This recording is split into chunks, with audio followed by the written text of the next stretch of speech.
future is urban. By 2030, urban areas are expected to grow by 1.4 billion, with that growth occurring almost entirely in the developing world. Cities will account for 60% of the world's population and 70% of the world's GDP. The urban environment will be the locus where drivers of instability will converge.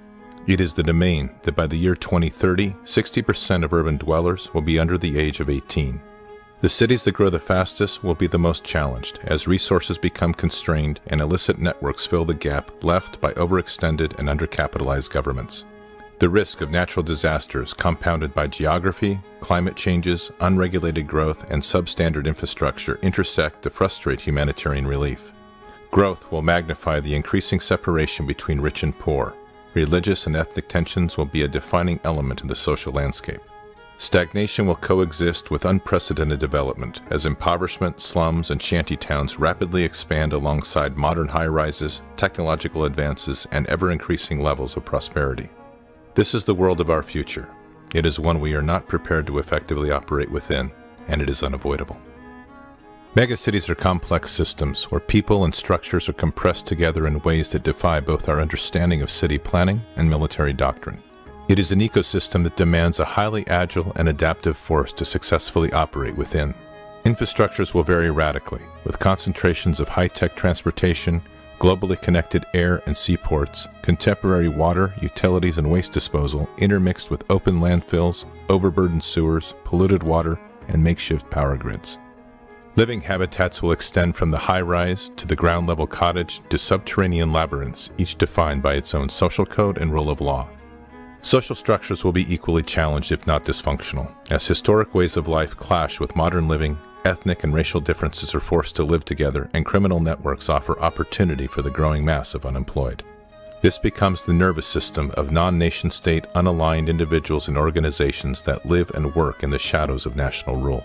Where physical domains can be seen, digital domains will have limitless potential to breed and expand without limit.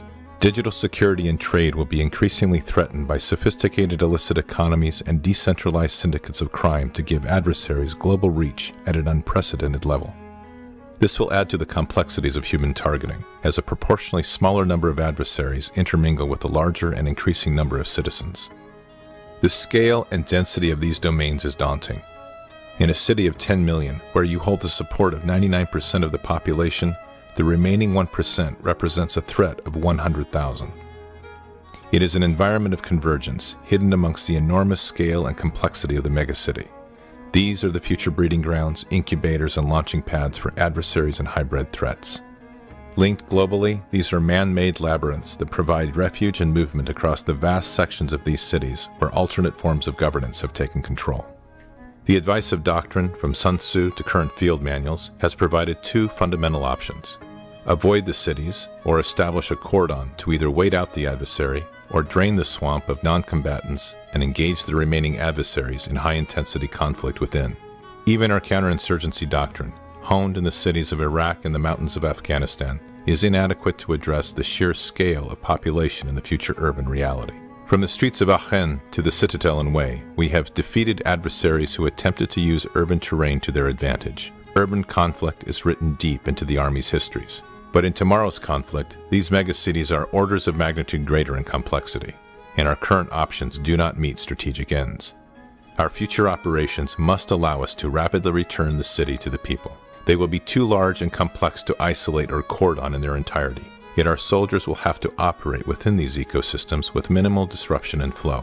Our current and past strategies can no longer hold. We are facing environments that the masters of war never foresaw. We are facing a threat that requires us to redefine doctrine and the force in radically new and different ways.